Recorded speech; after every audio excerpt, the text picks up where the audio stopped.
Hello friends, welcome to the new episode of my channel I Prince. তো এই ভিডিওতে বেশ কয়েকটা আপডেট তোমাদেরকে দেবো, তার সঙ্গে সঙ্গে কিছু ব্যাপার নিয়েও কথা বলবো। তো একদম প্রথমে আমি ইন্ডিয়ান সিনেমার কিছু লেটেস্ট আপডেট তোমাদেরকে দিচ্ছি। একদম প্রথমে যেটা নিয়ে কথা বলবো সেটা হচ্ছে ইন্ডিয়ান টু নিয়ে। তো ইন্ডিয়ান টু নিয়ে আমরা যদি দেখি, বারবার সিনেমাটা পোস্টপোন হয়েছে নানা সময়। এবার ফাইনাল ছিল এই সিনেমাটা মোটামুটি মানে রিলিজ করতে পারে মে অথবা জুন মাসে। মে মাসে ইলেকশনের জন্য সিনেমাটাকে পেছিয়ে বলা হচ্ছিল জুন মাসে আসবে।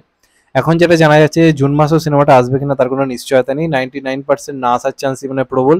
এবং নতুন রিলিজ ডেট সম্ভবত জুলাই মাসে হবে। এবং যেটা ইন্ডিয়ান টু এর যেটা নতুন আর কি রিলিজ ডেট এখন অব্দি শোনা যাচ্ছে, সেটা কিন্তু 18ই জুলাই হতে পারে। মানে প্রথমে শোনা গেল মে, তারপর শোনা গেল জুন, এবং এখন শোনা যাচ্ছে কিন্তু রিলিজ করতে পারে একদম 18ই জুলাইতে। এবার দেখা যাক শেষ পর্যন্ত ওই টাইমে রিলিজ করে নাকি আরও পিছু, সেটা তো অবশ্যই দেখার ব্যাপার থাকবে। আমি ব্যক্তিগতভাবে এই সিনেমাটা নিয়ে তো খুবই এক্সাইটেড রয়েছি। শঙ্করের সিনেমা নিয়ে আমার মনে একটা অবশ্যই এক্সাইটমেন্ট থাকে। তো এটার ক্ষেত্রেও সেটা অন্যথা নয়। এবার দেখা যাক শেষ পর্যন্ত সিনেমাটা কবে আলটিমেটলি রিলিজ হয়, সেটি এখন দেখার ব্যাপার। নেক্সট যেটা নিয়ে কথা বলো সেটা হচ্ছে ধনুষের আপকামিং সিনেমা রায়ান নিয়ে। তো এই সিনেমাটা সংক্রান্ত নতুন আপডেট দুটো উঠে এসেছে। একটা হচ্ছে এই সিনেমাটার প্রথম সিঙ্গেল অর্থাৎ গান কবে আসতে পারে সেটা জানা যাচ্ছে 9ই মে। 9ই মে এই সিনেমার প্রথম গান আসতে চলেছে। এবং আজকে একটা নতুন পোস্টার এসেছে, সেই পোস্টারটা কিন্তু দারুণ হয়েছে। পেছনে রাবণকে দেখা যাচ্ছে, রাবণের 10টা মাথা, এবং তার সামনে কিন্তু ধনুষ বসে রয়েছে। তো পোস্টারটা কিন্তু দারুণ লাগছে, এবং ধনুষ তো এমন একজন পারফর্মার যার নাম শুনে সিনেমা দেখতে ইচ্ছে করে। তো এটার ক্ষেত্রেও ঠিক তাই। এবং সিনেমাটা শোনা যাচ্ছে রিলিজ করবে কিন্তু জুন মাসে। এমনই তথ্য উঠে আসছে, জুন মাসে সিনেমাটা রিলিজ করতে পারে। এবার দেখা যাক শেষ পর্যন্ত ওইটাই মে আছে নাকি পিছয়। নেক্সট যেটা নিয়ে কথা বলবো সেটা হচ্ছে হাউসফুল 5 নিয়ে। হাউসফুল এমন একটা ফ্র্যাঞ্চাইজি যে সিনেমার মানে যে ফ্র্যাঞ্চাইজি কোনো পার্টি এখন অব্দি মানে অসফল হয়নি, প্রত্যেকটা বক্স অফিসে ভালো রেসপন্স করেছে। এবং এটা বলা হচ্ছে অক্ষয় কুমারের কমেডি সিনেমাগুলোর মধ্যে সব থেকে বিগ বাজেট কাজ হতে চলেছে। প্রচুর টাকা ঢালা হচ্ছে সিনেমাটার পেছনে, যদিও এটাকে আমি এখন রিস্কি বলবো, কারণ অক্ষয় কুমারের কেরিয়ারে এখন যা অবস্থা, প্রচুর টাকা খরচ করে সিনেমা বানানোটা আমি আমি অন্ততপক্ষে সমর্থন করি না।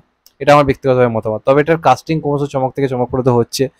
মানে যেটুকু জানা যাচ্ছে, নানা পাটেকর এবং অনিল কাপুর এই সিনেমাটার সঙ্গে যুক্ত হয়েছে। এবং তার সঙ্গে সঙ্গে এখন যে তথ্য উঠে আসছে, এই সিনেমায় কিন্তু অভিষেক বচ্চনও থাকতে চলেছে। হাউসফুল 3 আমরা অক্ষয় কুমার এবং অভিষেক বচ্চনকে একসঙ্গে পেয়েছিলাম। এই সিনেমাটাতেও কিন্তু আমরা একসঙ্গে অভিষেক বচ্চন এবং অক্ষয় কুমারকে পেতে চলেছি। তো কাস্টিং এর নতুন চমক হচ্ছে অভিষেক বচ্চন। এবার দেখা যাক সিনেমাটা কেমন হয়। শোনা যাচ্ছে পুরো নাকি একটা জাহাজ এই সিনেমাটা শুটিং হবে। বাকিগুলো যেমন ঘরের ভেতর লোকজনের ভিড় হয়েছিল বাকি বাকি পার্টগুলোতে, এটা পুরো সিনেমাটাই নাকি জাহাজে শুট করা হবে। তো শুনতে তো খুব ইন্টারেস্টিং লাগছে। এবার দেখা যাক শেষ পর্যন্ত কেমন। এখনো পর্যন্ত হাউসফুলের তো কোনো সিনেমা খারাপ বিজনেস করেনি। হাউসফুল 4 তুমুল ক্রিটিসিজমের পরও দুর্দান্ত বিজনেস করেছিল। তো দেখা যাক অক্ষয় কুমার আস্তে আস্তে কমেডি ঘরানায় ফিরছে। এটা একটা আমার মনে হয় ভালো সিদ্ধান্ত। এবার দেখা যাক এটা দিয়ে অক্ষয় কুমারের আলটিমেটলি একটা ভালো কামব্যাক হয় কিনা। অবশ্যই দেখার ব্যাপার, কিন্তু এটা কোথাও গিয়ে থাকবে। নেক্সট যেটা নিয়ে কথা বলবো সেটা হচ্ছে দাবারু সিনেমাটাকে নিয়ে। আমি এই মুহূর্তে উইন্ডোজের এই কাজটা নিয়ে খুবই এক্সাইটেড রয়েছি। প্রথম কারণ আমাদের মানে ইউটিউব কমিউনিটির গর্ব অরিত্র দা এটায় কাজ করেছে একজন স্ক্রিপ্ট রাইটার হিসেবে, সেটা তো অবশ্যই একটা জায়গা। প্লাস হচ্ছে এই সিনেমাটার কনসেপ্টটা আমার খুব পছন্দ হয়েছে। বাংলাদেশ এখন দাবার মতো কনসেপ্ট নিয়ে কাজ। তারপর ধরুন চিরঞ্জিতকে এরকম একটা সুন্দর কোচের মতো একটা চরিত্র দেওয়া হয়েছে। তো যে কারণে এই কাজটা নিয়ে তো অবশ্যই এক্সাইটমেন্ট রয়েছে। কিন্তু দুর্ভাগ্যবশত এই সিনেমাটার আমার হাইপ তুলনামূলকভাবে কম লাগছে উইন্ডোজের অন্যান্য সিনেমার থেকে। উইন্ডোজের সিনেমালে যেরকম আলোচনা বা হাইপ হয়, তাদের একই রকম কাজ যেগুলো তারা বানায় সেগুলোর ক্ষেত্রে যেরকম হাইপ থাকে, তুলনামূলকভাবে কিন্তু হাইপ কম লাগছে। কিন্তু এই সিনেমাটা চলা খুব দরকার রয়েছে, কারণ বাংলাতে স্পোর্টস ড্রামা এমনি কম হয়, হলেও ক্রিকেট ফুটবল নিয়ে হয়। তো সেখান থেকে তার এই সিনেমাটা চলা ইন্ডাস্ট্রির জন্য খুব দরকার, কারণ সিনেমাটাকে খুবই কমার্শিয়াল হয়েতে বানানো হয়েছে। এবং বাংলাতে একটা অন্যরকম মেকিং এর কাজ করার চেষ্টা তারা করছে উইন্ডোজের তরফ থেকে। তো যদি উইন্ডোজের এই অন্যরকম প্রচেষ্টাগুলো সফল না হয়, তারা কিন্তু তারা স্বাভাবিক পারিবারিক ঘরানার কাজগুলো বেসিক্যালি করার চেষ্টা করবে। তো এখন অব্দি এই সিনেমাটা যে রেসপন্স বলি, গানগুলো তো সেইভাবে মানে হিট হয়নি। আর ট্রেলারও যে হিউজ রেসপন্স আনতে পেরেছে তা নয়।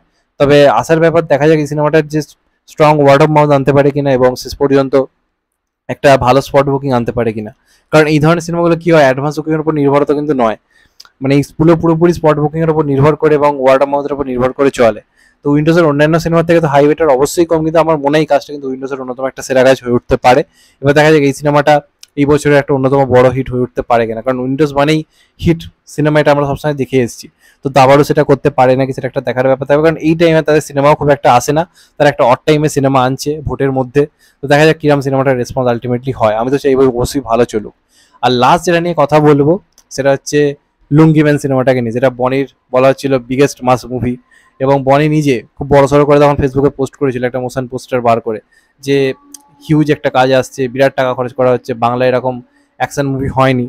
তো আমরাও তখন প্রত্যেকের নিয়ে ভিডিও বানিয়েছিলাম, কথা বলেছিলাম, এবং খুব ভালো হাইপ ছিল সিনেমাটা তখন। আমার যেটুকু যা মনে পড়ছে, তখন যথেষ্ট পোস্টারটা রিচ পেয়েছিল, লোকের জন্য আলোচনা করছিল, অনেকে কথাও বলছিল।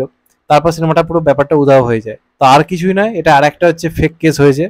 এখন অবধি যদ্দূর মনে হয় সিনেমাটা আদৌ হবে কি হবে না সেটা নিয়ে একটা বড়সড় প্রবলেম চলছে। বাজেট ইস্যু থেকে শুরু করে নানা রকম প্রবলেম এই সিনেমাটা নিয়ে হয়েছে, যে কারণে তখন মানে মোটামুটি স্ক্রিপ্ট ফাইনাল, তারপর লুক টেস্ট সবকিছু হয়ে গেছিল।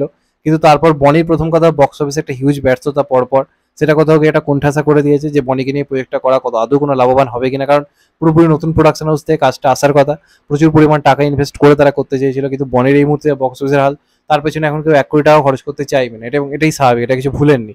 তো যে কারণে এই প্রজেক্টটা এই মুহূর্তে দেরি সম্ভবত আসবে না, কবে আসবে কিছু এখন ফাইনালাইজ নয়। তো বড় বড় কথা বলার আগে ভাবার আগে একটু ভেবেচিন্তে বলা উচিত। এমনিতেই দর্শক বনিকে নিয়ে খুব একটা সিরিয়াস নেয় না, সেখান থেকে দাঁড়িয়ে সিনেমার নাম লুঙ্গি ম্যান, সেখান থেকে দাঁড়িয়ে লুক নিয়ে রীতিমতো হাসাহাসি নানা রকম ব্যাপার ঘটছিল। তো সেখান থেকে দাঁড়িয়ে এই মুহূর্তের এই মেন স্ট্রিম কমার্শিয়াল সিনেমার যে অবস্থা, সেখান থেকে দাঁড়িয়ে লুঙ্গি ম্যান করা জাস্ট ইম্পসিবল বলে ধরা হচ্ছে, এবং খুব সম্ভবত সিনেমাটা এখন কবে রিলিজ করবে সেটাই এখন বড় বড় একটা ধোঁয়াশা হয়ে দাঁড়িয়েছে।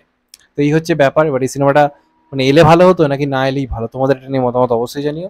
আর এইগুলি ছিল আজকের আপডেট। চ্যানেলটা নতুন হলে চ্যানেলটা সাবস্ক্রাইব করে দিও, গেট দ্য বেল আইকন। ভালো থেকো সবাই, টেক কেয়ার, নমস্কার, আবার দেখা হবে। ভাই সবাই ভালো থেকো, সুস্থ থেকো, নমস্কার, টেক কেয়ার, আবার দেখা হবে।